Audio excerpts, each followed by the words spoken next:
नमस्कार दोस्तों, अब हम इस वीडियो सीरीज के उस स्टेज पर आ गए हैं जहां सबसे बड़ा और सबसे इंटरेस्टिंग सवाल उठता है। सवाल ये है कि जीटीआई ग्रुप जब आईपीओ लाएगी तब कंपनी की वैल्यू कितनी हो सकती है और इन्वेस्टर्स के शेयर्स की असली ताकत क्या हो सकती है। इसका जवाब देने के लिए जीटीआई ग्रुप ने कोई हवाई का एस्टिमेट नहीं लगाया है, बल्कि एक प्रॉपर कंपैरेटिव एनालिसिस यूज़ किया है जो नॉर्मली बड़ी इन्वेस्टमेंट्स बैंक्स या फिर जो ग्लोबल एनालिस्ट हैं वो यूज़ करते हैं। सबसे पहले ये समझना ज़रूरी है कि कंपनी की वैल्यूएशन का कैलकुलेशन सिर्फ इमेजिनेशन पर नहीं होता।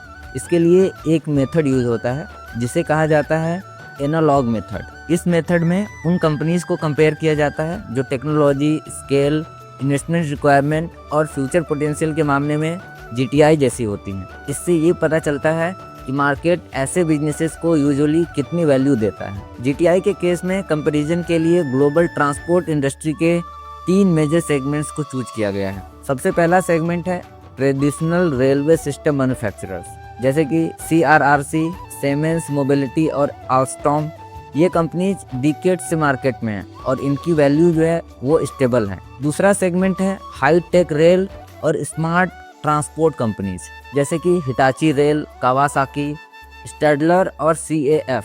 ये कंपनीज सिर्फ ट्रेन्स नहीं बनाती बल्कि एडवांस टेक्नोलॉजी, ऑटोमेशन और स्मार्ट सिस्टम पर भी काम करती हैं। और तीसरा सेगमेंट है फ्यूचर ट्रांसपोर्ट और इनोवेटिव इंफ्रास्ट्रक्चर कंपनीज, जैसे कि BYD sky rail, वेबटेक, virgin hyperloop और द बोरिंग कंपनी। यही सेगमेंट जीटीआई के सबसे ज़्यादा क्लोज माना जाता है। अब ये जो कंपनी चूज की गई हैं वो रैंडमली चूज नहीं की गई हैं, बल्कि इन सब में कुछ न कुछ कॉमन पॉइंट्स हैं। जैसे कि इन सब के पास अपनी खुद की टेक्नोलॉजी है, इंजीनियरिंग सॉल्यूशंस हैं और इससे वो पैसा कमा रहे हैं। इनके पास प्रोडक्शन फैसिलिटीज़ हैं, हैवी इन्वेस्टमेंट्स लगता है इनमें और सबके सॉल्यूशंस जो हैं वो इजीली स्केल हो सकते हैं। इसीलिए कंपैरिजन फेयर और रियलिस्टिक है। अब बात करते हैं सबसे इम्पोर्टेंट मैट्रिक की, जिसे कहते हैं PE रेशियो।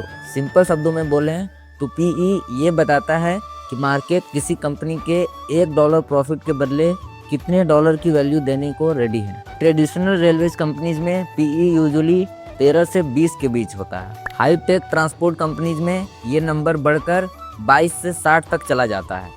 और जब बात आती है future oriented innovative infrastructure companies की, तो यहाँ पे PE रेशियो जो है वो 100 से 250 और कभी कभी उससे भी ज़्यादा होता है। इसका रीज़न बहुत ही सिंपल है, मार्केट जो है फ्यूचर को प्राइस करती है। जीटीआई यहाँ क्लियरली ट्रेडिशनल रेलवे कंपनी नहीं है। ये सिर्फ ट्रेन्स या फिर ट्रैक्स नहीं बना रही है, बल्कि UST टेक्नोलॉजी के थ्रू पूरा ट्रांसपोर्ट और इंफ्रास्ट्रक्चर सिस्टम रीडिफाइन कर रही है। इसका बिजनेस मॉडल हैवी इंजीनियरिंग से ज़्यादा टेक्नोलॉजी कंपनी जैसा है। इसीलिए जीटीआई के लिए सबसे रिलेवेंट मल्टीप्लायर 100 से 250 माना गया है। चलिए अब आते हैं रियल नंबर्स पर। जीटीआई ने अपने प्रोजेक्टेड प्रॉफिट के बेसिस पर 3 सिनेरियोज बनाए हैं। सबसे पहले पेसिमिस्टिक सिनेरियो की बात करते हैं।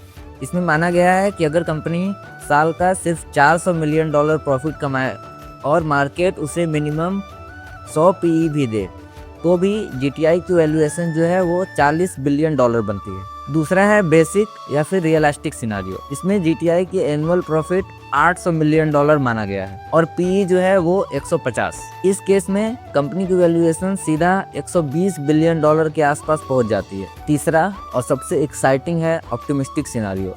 अगर कंपनी अपनी टेक्नोलॉजी को ग्लोबल लेवल पर स्केल कर लेती है और एनुअल प्रॉफिट $1.5 बिलियन तक पहुंच जाता है और मार्केट उससे 250 PE देता है, तो कंपनी की वैल्यूएशन लगभग $375 बिलियन तक पहुंच जाती है। इन तीनों सिनेरियोज को अगर हम मिलाकर देखें तो एक बात बहुत ही क्लियर हो जाती है। जीटीआई ग्रुप की IPO के टाइम एक्सपेक्टेड जो कैपिटलाइजेशन है उसकी रेंज है $100 बिलियन से लेकर $400 बिलियन के बीच। और इंटरेस्टिंग बात यह है कि ये नंबर जीटीआई के इंटेलेक्चुअल प्रॉपर्टी के वैल्यूएशन के भी बिल्कुल क्लोज हैं, जो ऑलरेडी $400 बिलियन एस्टिमेट की जा चुकी है। इस कंपैरिजन से एक और चीज़ समझ आती है, जीटीआई की वैल्यूएशन सिर्फ फैक्ट्रीज और एसेट्स पर बेस्ड नहीं है, बल्कि इनोवेशन प्रीमियम बेस्ड है। बिल्कुल वैसे ही जैसे BYD, वेबटेक या फिर बोरिंग कंपनी के साथ हुआ। मार्केट उन कंपनीज को ज़्यादा वैल्यू देती है जो फ्यूचर क्रिएट करती हैं, ना कि सिर्फ जो प्रेजेंट को सर्व करती हैं। अगर इस पूरे पार्ट को